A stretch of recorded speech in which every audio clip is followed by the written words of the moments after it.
Marhay na banggi, pigamyendaran ni Konsehal Elmer Valdemoro ang ordinansang nagtataon in cash incentive sa mga near centenarian. Susug sa pasado ng ordinansa, aakuunaan iba pang valid IDs kung mayo nin birth certificate na tulos maipahiling ang benepisyaryo sa pagkuakan insentibo. May report si Joel Sulina. Basado sa Amendatory Ordinance o ang City Ordinance No. 2025-054 o ang City Near Centenarians Incentive Ordinance, apwera kang certified copy kang PSA birth certificates kang mga nagenyong near centenarians o igwaning edad 96 sundong 99 anyos.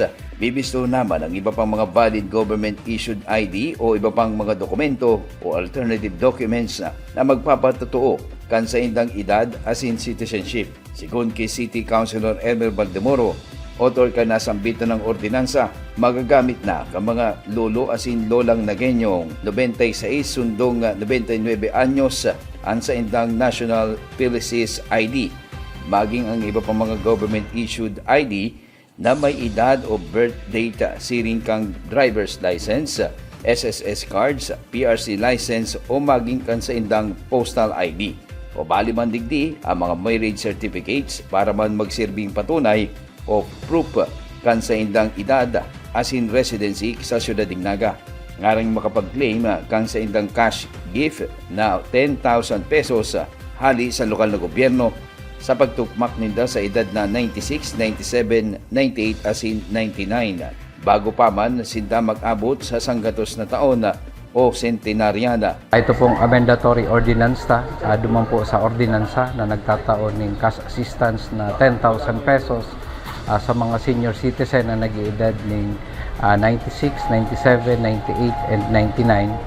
Duman po sa amendatory ordinance, imbes na certified true copy or PSA copy kang birth certificate kang mga senior citizen, pwede na po itong any government ID na igwa ning sa indang birthday. Pwede din po itong PhilHealth or national ID, and pwede din po itong marriage certificate kang senior citizen. Pati na din po itong pwede na din itong birth certificate katong matuang aki, and pwede din po itong baptismal or confirmation certificate, or pwede din po itong school or employment record containing itong birthday katong senior citizen. Sa paagi pong ini, di na kinakaipuhan pa ng PSA certified true copy kang birth certificate na nadidipisilan po ang mga senior citizen na makakuha. Kaya sa paagi po katong alternative document na isusumiter ninda, makakareceive na po sinda katong cash assistance sa lokal na gobyerno kang Naga. Sa presente, guwaning 36 na mga near centenarians na nakapending ang sa indang application sa Office of the Senior Citizens Affairs Office. As in ini, pinaglalaom ang mapuproseso na, uli kang nasambit na pagrekonisir na ang mga alternative documents para sa pagtao kang nasambit na cash incentive sa mga ini. Si latest po nasa 36 pending application na yaon pa po sa opisina kang OSCA na sa pagi po kaning ordinansang ining naaprubahan, dagos-dagos na po sindang makakapagproseso and may tao duman sa mga senior citizen. Iyo po, dahil importante po kaya itong birth certificate.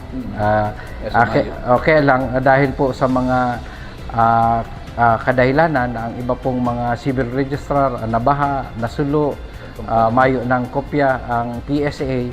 So iyo po yan sinaging kadipisi. Para sa Naga Ngunyan, Joel Sulina.